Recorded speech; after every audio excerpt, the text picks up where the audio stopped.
Assalamualaikum warahmatullahi wabarakatuh. Kali ini saya akan menceritakan tentang kemah terlarang yang diangkat dari Treat Wakhidun. Langsung aja ke ceritanya. 7 April 2016. Sore itu nampak tengah berbaris dengan rapi anak kelas 10 dan 11. Mereka adalah siswa dari satu SMK kenamaan yang ada di Jogja. Terlihat ada beberapa remaja laki-laki dan perempuan berkumpul di sebuah tanah lapang. Nampaknya mereka semua tengah mengadakan sebuah upacara serta rapih mengenakan setelan baju pramuka. Di antara ramainya pemandangan sore itu, ada anak laki-laki yang berdiri sendiri di depan barisan. Ia adalah Miko, terlihat paling mencolok. Kala itu ia sedang bertugas sebagai pemimpin upacara. Wajar saja, ia adalah ketua Dewan Ambalan. Saat itu banyak sekali hal yang ia sampaikan, mengingat ini adalah upacara terakhir mereka pada periode pramuka tahun ini. Dan pada akhir pidatonya, Miko sempat menyampaikan sebuah pengumuman yang ditujukan kepada seluruh anggota pramuka yang hadir. Pengumuman bahwasanya beberapa hari lagi akan diadakan acara tahunan, yakni acara kemah akhir tahun. Semua nampak antusias tatkala Miko menyampaikan berita itu. Mereka bergembira sebab dengan adanya perkemahan akhir tahun, kegiatan itu merupakan rangkaian akhir dalam kegiatan kepramukaan untuk 1 tahun. Sebagai anggota pramuka, kegiatan perkemahan akhir tahun ini adalah kegiatan yang sangat penting untuk mereka ikuti. Terlebih lagi dalam mengikuti acara perkemahan, sebab selain belajar mengenal alam, para peserta nantinya juga akan mendapatkan aneka pendidikan dan pelatihan yang sangat bermanfaat bagi mereka. Diskusinya nanti bisa enggak dek. Di tengah keriuhan, para peserta upacara yang mulai saling berencana akan dengan siapa saja mereka mendirikan kelompok nantinya. Miko berteriak dengan lantang, walau sebenarnya tanpa bertindak demikian pun suaranya pasti akan terdengar, sebab dengan jelas dan mikrofon di depan mulutnya. Serentak semua suara riuh itu langsung hilang senyap dalam sekejap. Sehebat itu kekuatan teriak Miko bin Atmo, salah satu senior pramuka yang paling disegani di sekolah ini. Oh, Miko tuh teriak, diskusinya nanti bisa nggak dek? Gitu. Ketika lagi rame, jadi mereka semua diam ketika si Miko itu teriak. Bukan karena garang dan sering berteriak dengan lantang, tapi karena ia terkenal dengan julukan Sang Pawang. Selepas melakukan upacara penutupan sore itu, Miko kembali menuju ke sebuah ruang kelas. Nampak pula di sana ada beberapa kawannya yang sama-sama menjabat sebagai DA atau biasa disebut juga Dewan Ambalan. DA atau disebut juga Dewan Ambalan. Mik, nanti kegiatan di sana mau ngapain aja? Masih mau sama kayak tahun kemarin? Ucap seorang wanita yang sedang melepas dasi pramuka, Tisa. Nek saranku sih mending ditambahin dikit wae Mik, sambut Coki. Wis nanti dibahas di grup wae, ucap. Udah capek aku ini, mana tenggorokan kering kerontang banget.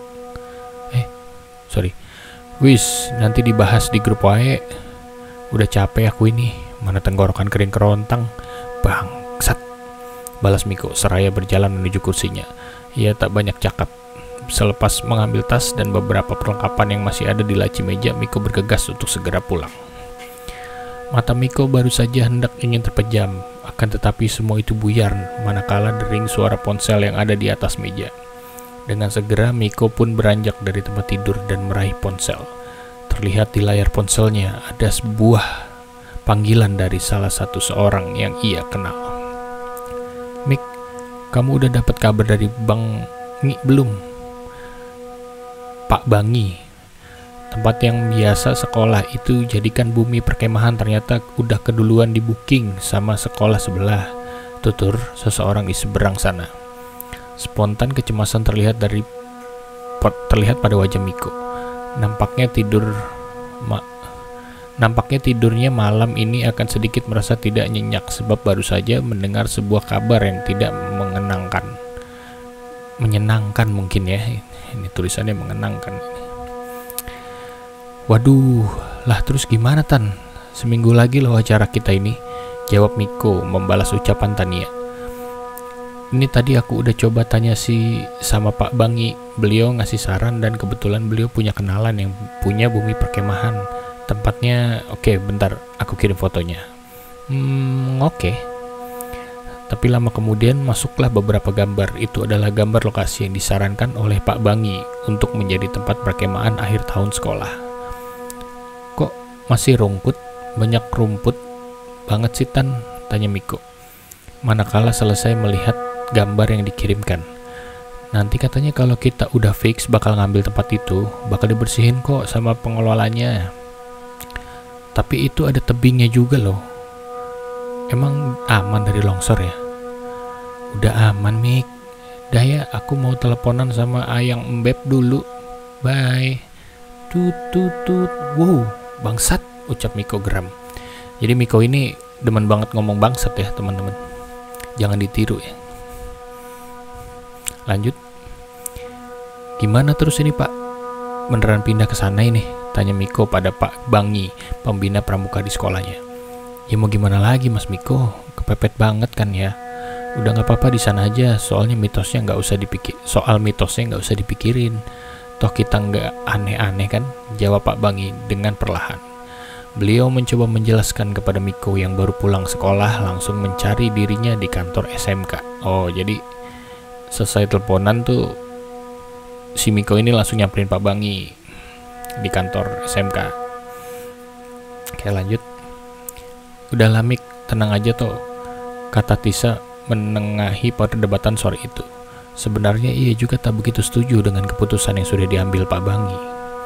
Sebab tempat yang ini yang nanti akan menjadi lokasi perkemahan sudah terkenal dengan keangkerannya. Buktinya di tengah ramainya acara perkemahan akhir tahun, lokasi ini masih tak dijadikan pilihan oleh puluhan sekolah yang ada di Jogja. Sampai sini part 1-nya selesai. Kita lanjut ke part 2. Hai, belum tidur kan? Yuk lanjut pelan-pelan ya. Lanjut ke cerita. Nah tuh dengerin Mbak Tisa Mas, yang penting kan kita bisa tetap melaksanakan acara ini toh ya, jawab Pak Bangi kemudian. Ya wes lah, manut, jawab Miko ketus. Ia pun tak memperpanjang perbincangan. Dengan tanpa ucapan salam, Miko langsung keluar begitu saja dari ruang guru, meninggalkan Tisa dan Coki yang sudah berbaik hati mengantarkannya. Oh, si Miko agak arogan, pantesan dibilangnya sang ini pawang. Lanjut. Melihat temannya yang nampak seperti layaknya anak kos di akhir bulan, Coki langsung menyusul. Ia tahu betul sifat temannya itu. Miko adalah anak yang mungkin bersikukuh tanpa mempunyai alasan yang jelas. Kini muncul pertanyaan di dalam benak Coki. Sebenarnya apa yang sedang Miko pikirkan hingga ia ngotot supaya tak menjadikan tempat itu lokasi kemah akhir tahun? Sambil mencoba menerka, Coki masih berjalan membuntuti teman sepermainannya itu. Mik, Mpok ya jalannya santai aja, teriak Coki. Namun bukannya memelankan langkahnya, kini Miko malah semakin mempercepat langkah. Oh, bocah iki, Coki berlari. Di sebuah angkringan yang terletak tak jauh dari gedung SMK, tengah duduk dua remaja yang nampaknya sedang mengalami pergelutan duniawi yang terlihat pelik. Dengan ditemani secangkir es Milo dan es kopi, Miko dan Coki berdiskusi. Kenapa sih Mik, kok awakmu kayak nera setuju banget nek awek dewe ngadak ke kemah nang kono? Artinya tuh kenapa sih Mik, kok kamu kayaknya nggak setuju banget kalau kita ngadain perkemahan di sana? Gitu. Miko hanya melirik diam. Kembali ia mengisap rokoknya dalam-dalam. Ono opo jancok, tegas Coki. Miko menarik nafas panjang. Sebelumnya ia seperti melihat ke sana kemari seolah memastikan tak ada anak lain yang selain dirinya dan Miko di angkringan itu. Tapi awakmu rasa ngomong sopo-sopo ya? Artinya, tapi kamu gak usah bilang siapa-siapa ya. Coki mengangguk setuju. Miko pun menjelaskan kenapa ia sangat begitu keberatan manakala lokasi itu sudah ditetapkan menjadi tempat perkemahan akhir tahun. Mendengar penjelasan yang Miko sampaikan, Kini tatapan Coki tak kalah masam seperti dompet mahasiswa akhir bulan. Lah, terus ameh piye Mik? Wis kebacut. Yang artinya, lah terus mau gimana Mik? Udah terlanjur. Miko menatap Coki dengan tatapan serius. Awak dewe kayane perlu nemoni Mbah Nono. Yang artinya, kita kayaknya harus bertemu dengan Mbah Nono. Coki mengangguk pelan-pelan. Mbah Surono, beliau ini adalah seorang tukang kebun yang sudah mengabdikan dirinya ke sekolah. Bahkan beberapa kali ia sudah ingin diberhentikan karena mengingat umurnya yang sudah terlampau tua. Namun beliau masih bersikukuh ingin bekerja di sana, walau tak dibayar sekalipun. Mbah Nono ini selain menjadi petugas kebun, ia juga kerap membantu jika terjadi kejadian-kejadian di luar nalar yang ada di sekolah. Saat itu pernah ada sebuah kejadian di mana kala itu hampir sebanyak 30 siswi kelas 11 mengalami kesurupan massal gara-gara ada salah satu di antara mereka yang membuang pembalut di toilet yang terkenal angker.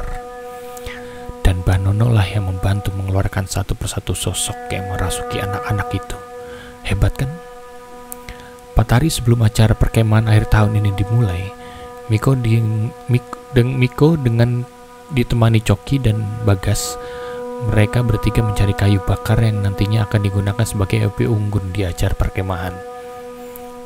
Tak hanya mereka saja sebenarnya yang mendapatkan jatah kerepotan untuk keperluan kemah. Ada yang bertugas mencari atribut lomba, mempersiapkan pentas drama, dan lain sebagainya. Oh, ini jadinya udah next day gitu ya. Jadi udah next day, mereka udah oke dengan tempatnya dan bersiap-siap. Tapi yang disampaikan sama si Miko tuh belum di-spill di sini jadinya. Oke, kita lanjut. Sebenarnya Miko adalah salah satu dari anggota yang nantinya akan melangsungkan pentas drama saat upacara api unggun. Namun karena itu sudah menjadi kali ketiganya, Miko lebih memilih untuk membantu Coki dan Bagas dalam mencari kayu untuk api unggun. Di tengah perkebunan jati milik ayah Coki, Miko dan yang lainnya melihat kesana kemari. Mata mereka saling mencari mana pohon yang tumbang dan nantinya bisa mereka gunakan sebagai kayu bakar. Weh, kayak ono si ambruk sak wit Mik. Yang artinya, itu ada yang rubuh satu pohon Mik. Miko dengan segenau tenaga. Dia tipe nih ya. Miko dengan segenap tenaga langsung menyusul Bagas yang sudah lari menuju ke arah pohon jati yang tumbang.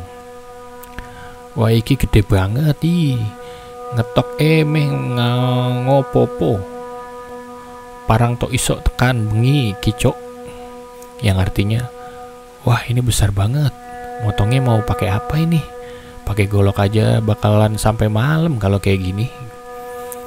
Bagas dan Coki saling menatap ke arah kayu selepas Miko berucap demikian. Memang jika kayu yang didapat besar, maka mereka tak perlu susah payah mencari lagi. Tapi kalau sebesar ini ya gimana mau bawanya nanti, pikir Miko dalam benaknya. Wis aman, bapakku punya gergaji mesin, bentar tak ampili. Wow, janco kowe cok, kenapa nggak digowe ket mau? Yang artinya, wah kurang ajar kamu cok, kenapa nggak dibawa dari tadi?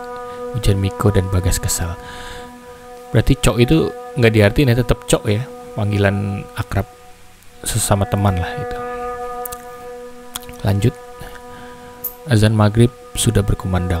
Untung saja mereka bertiga sudah selesai dalam memotong kayu jati dari dalam kebun.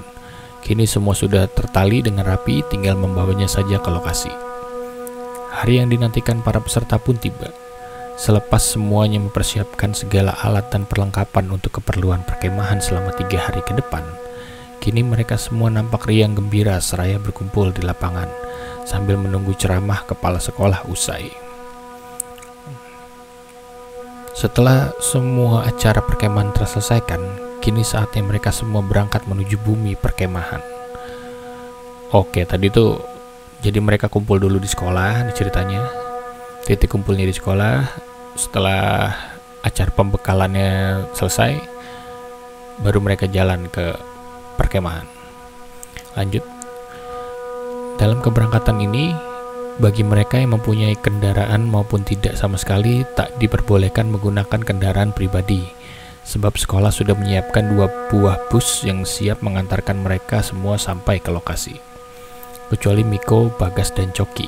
Mereka bertiga terlebih dulu sudah menginap di lokasi, lebih tepatnya semalam sebelum para peserta lainnya sampai di sini. Alasannya apa? Entah, mereka bertiga juga tak tahu alasannya pastinya. Lantas siapa yang nyuruh kalau mereka juga nggak tahu? Berarti ada yang nyuruh ya. Lanjut. 2 hari sebelum keberangkatan tiba, Miko dan Bagas saat pulang sekolah tiba-tiba dihentikan oleh Mbah Nono.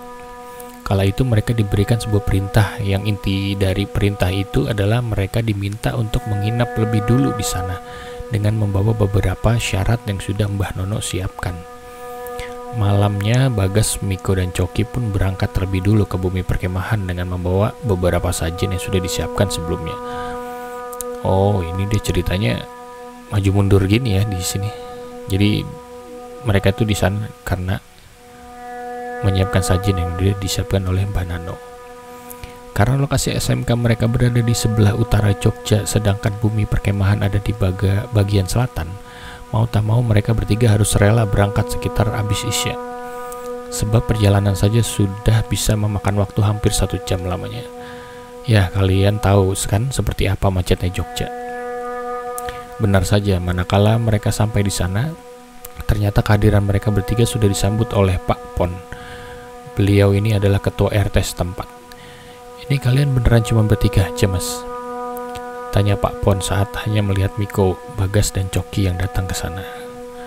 Iya ini Pak, katanya Mbah Nono nggak boleh genap, harus ganjil, jawab Miko. Ya sudah, ayo ikut Bapak. Pak Pon pun membalikan badan dengan dibantu penerangan lampu senter yang ia bawa. Mereka bertiga berjalan beriringan menuju ke sebuah pendopo besar yang terletak di tepi kolam yang ada di bumi perkemahan. Gue ikan besar-besar yo Pak, kata Bagas di saat ia melihat segerombolan ikan nila yang seolah mengikuti arah mereka berjalan. Iya Mas, ini udah lama nggak dipanen. Ini memang ikan untuk para pengunjung sini, jawab Pak Pon dengan terus berjalan dan sama sekali tak menoleh ke belakang. Tak lama setelah berjalan semakin jauh memasuki area bumi perkemahan, sampailah mereka semua di depan sebuah rumah pendopo dengan dinding kayu seluruhnya. Tatkala Miko sampai di rumah itu, entah mengapa bulu kuduknya mulai berdiri secara perlahan. Jarang sekali ia merasakan hal seperti ini, mengingat dirinya sudah peka semenjak lahir. Oke. Berarti Miko ini adalah indigo ya guys. Lanjut. Mari Mas, masuk. Bapak tunjukkan tempat yang nanti buat kalian tidur. Miko dan yang lainnya pun menuruti perintah Pak Pon. Walau jika menurut pesan dari Mbah Nono, malam ini mereka diminta untuk tak tidur sebelum azan subuh berkumandang. Di dalam pendopo itu ada beberapa ruangan saja. Ada 1 kamar dan 1 buah gudang. Sedangkan yang lainnya hanyalah ruangan kosong. Oh ya, di dalam ada 2 buah tiang penyangga yang berada tepat di garis tengah bangunan ini. Kamar mandine sebelah mana nggih Pak? Tanya Bagas sambil selingkuhkan. Ia menoleh ke sana kemari. Oh, kalau kamar mandinya ada di atas Mas. Jalan dulu dari sini, jawab Pak Pon menunjuk ke arah utara. Sebelah lapangan itu Pak. Iya Mas, memang kamar mandinya dibuat sekalian banyak di sana. Tapi ya itu tadi, memang agak jauh dari sini. Gak apa-apa nggih. Kini tak hanya Miko yang merasa ngeri. Bagas dan Coki nampak juga merasa hal yang sama, manakala mereka semua baru tahu bahwa kamar mandi atau toiletnya berjarak sangat jauh dari bangunan utama. Ya sudah ya Mas, silakan istirahat dulu. Kalau ada apa-apa silakan hubungi nomor Bapak. Saya tak balik dulu, ujar Pak Pon. Beliau sebelumnya beranjak sempat mengucapkan beberapa digit angka. Ya, itu adalah nomor HP-nya. Oke. Lanjut. Cok kowe ngurusi sajen karo Bagas. Aku tak melaku delok lokasi. Artinya, Cok, kamu ngurusin sajen sama Bagas biar aku jalan-jalan lihat lokasi. Gitu. Setelah mereka semua makan bekal yang dibawa, sambil menunggu juga supaya Pak Pon agar tak ada di sekitar, kini Miko membagi tugas kepada Coki dan Bagas. Coki serta Bagas berjalan menuju ke arah utara yang dimana tujuannya adalah lapangan. Sementara Miko berjalan kebalikan. Ia berjalan menyusuri setiap lokasi yang ada di bumi perkemahan. Cok, iki delehke endi wae, embo banget soale iki. Wediku ndak rak cukup tekan siki bagian kidul kono. Yang artinya, Cok, ini taruh mana? Luas banget soalnya ini, takutnya nanti nggak bakalan cukup buat yang dibagiin selatan sana. Halah, wis dadeke siji nang kene wae rak, yo wis gas rasah digawe repot. Yang artinya, halah, udah dijadikan satu di sini aja gas, nggak usah dibikin ribet. Sangga Coki sambil mulai menyalakan dupa, sementara Bagas mulai sedikit demi sedikit menaburkan bunga.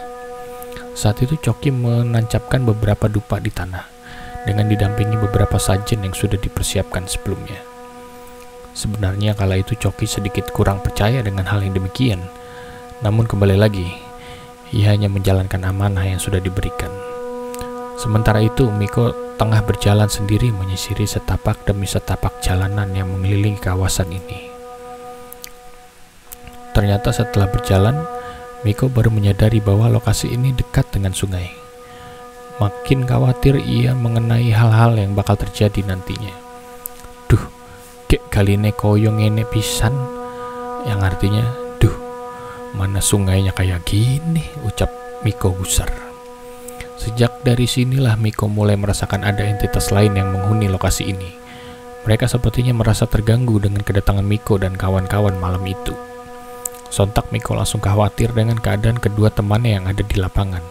Dengan kecepatan bak angin, Miko berlari kencang menuju ke lapangan. Ono po Mik? Yang artinya, ada apa Mik? Terdengar teriakan salah satu temannya manakala melihat Miko berlari. Piye? Udah tugasmu Cok? Tanya Miko sambil mengatur nafasnya. Aman Mik, ya opo awakmu ki melayu koyo diu demit. Yang artinya, aman Mik, terus ngapain kamu lari kayak dikejar setan? Wis, masuk dulu, nanti tak jelaskan di sana. Jam sudah menunjukkan pukul 11 malam. Di dalam sebuah pendopo dengan penerangan lampu senter yang berjumlah 4 buah, kini Miko, Bagas, dan Coki saling bertukar cerita tentang apa yang mereka rasakan ketika ada di sini. Cerita dimulai dari Miko. Ia menjelaskan bahwa sebenarnya kawasan ini angkarnya minta ampun, tapi selama kita bisa menjaga sikap, nampaknya mereka akan ada di sini tidak akan berbuat aneh-aneh. Selanjutnya Coki sambil berbicara, dia mengeluarkan sebuah gelang dari kayu konka. Namun saat dipegang oleh Miko, gelang itu terasa sangat panas. Oleh nandi iki mau awakmu Cok ndang baleke. Yang artinya, ini tadi kamu dapat dari mana Cok? Cepat kembalikan. Sentak Miko melihat kawannya yang asal mengambil benda tak bertuan di tengah kawasan seperti ini. Aku mau nemu nang ngarep kamar mandi kono Mik. Alah, rapopo lah ya, isi apik ki. Aku tadi nemuin ini di depan kamar mandi sana. Alah, gak apa-apa lah ya, masih bagus ini, sangga Coki sambil mencoba memasukkannya kembali ke dalam saku. Yowes nek, awakmu ngeyel ojo salah ke aku ye, geden popo-popo.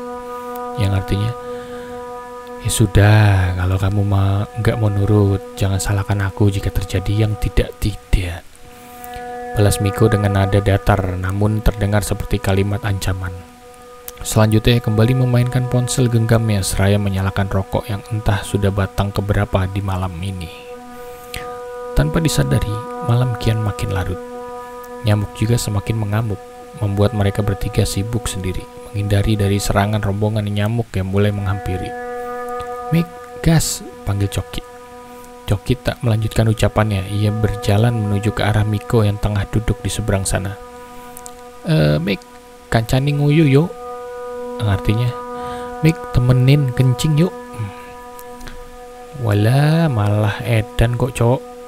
Yah, menekon ngancani nguyu. Yang artinya, wah gila kamu Cok, jam segini minta temenin kencing, ucap Bagas spontan dengan nada geram. Saat itu jam di ponsel Miko sudah menunjukkan pukul 00.14, yang dimana ini sudah lewat dari tengah malam. Sekilas muncul rasa takut dalam hati. Namun melihat tingkah Coki yang seperti keranjingan, yang artinya kerasukan, sebab tak tahan menahan rasa ingin buang hajat, membuat Miko mengesampingkan rasa takut itu. Wis ke endang ayo. Miko berdiri dan berjalan keluar pendopo, diikuti oleh Coki yang nampak girang akhirnya ada yang menemani. Namun tidak dengan Bagas, ia malah yang jadi ketakutan karena ditinggal sendiri dalam bangunan ini. Ojo suwe-suwe, jangan lama-lama loh Mik. Tenang no gas, balas Coki seraya kembali menutup pintu yang tadi sudah sempat dibuka terlebih dahulu oleh Miko. Wis dorong sih cok, mesake Bagas ngenteni dewe kae.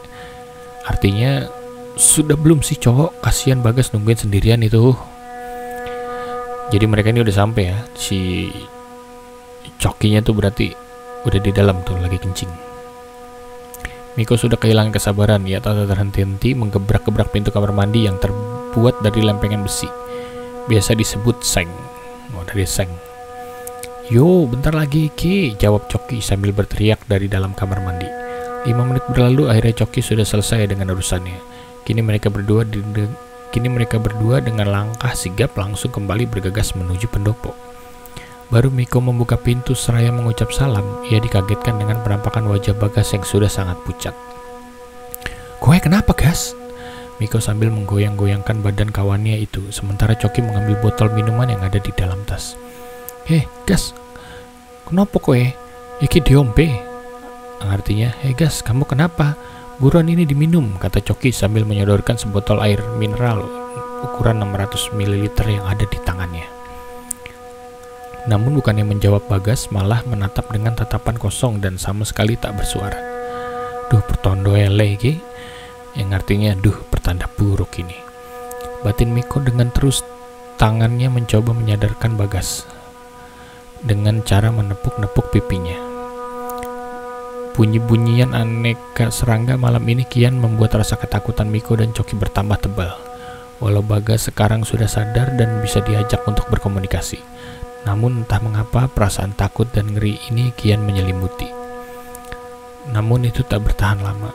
Kini sayup-sayup Miko mendengar seperti sedang ada keributan dari arah lapangan. Merasa penasaran, kini Miko berjalan dan menempelkan telinga kiri pada tembok kayu. Benar saja. Kali ini Miko bisa memastikan bahwa suara berbisik itu benar-benar berasal dari lapangan, yang mana tempat berada di sebelah pendopo. Suara itu terdengar ramai sekali. Ada suara anak kecil, lelaki, dan juga perempuan terdengar dengan hampir secara bersamaan.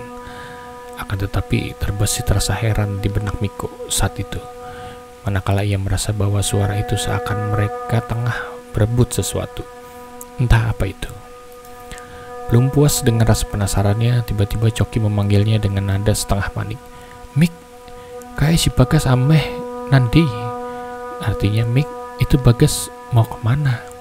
Mendengar itu sontak Miko memalingkan wajahnya. Di sana ia melihat Bagas yang berjalan sendiri berjalan keluar padepokan ini. Arep nang di mas, wis wongi iki. Artinya, mau kemana Gas? Sudah malam ini. Arep nguyuh tok cok Mik, mau kencing aja cok Mik, kata Bagas datar seraya terus berjalan keluar. Karena merasa khawatir dengan keadaan temannya itu, Miko berinisiatif untuk membuntuti dari belakang. Ia membiarkan Bagas berjalan di depan dan ia di belakang dengan Coki yang ikut juga. Kue kroso aneh rak si karo polahe Bagas, bisik Coki seraya berjalan. Miko tak menjawab. Ia lebih fokus dengan sekeliling yang sudah mulai ramai. Namun sayangnya hanya ia saja yang bisa melihatnya. Oh iya, si Bagas kan indigo ya. Jadi dia lihat sekelilingnya itu udah rame, tapi si Coki itu nggak ngeliat. Lanjut, setelah Bagas masuk ke dalam bilik kamar mandi, Miko pun memutuskan untuk menunggu tepat di pinggir lapangan.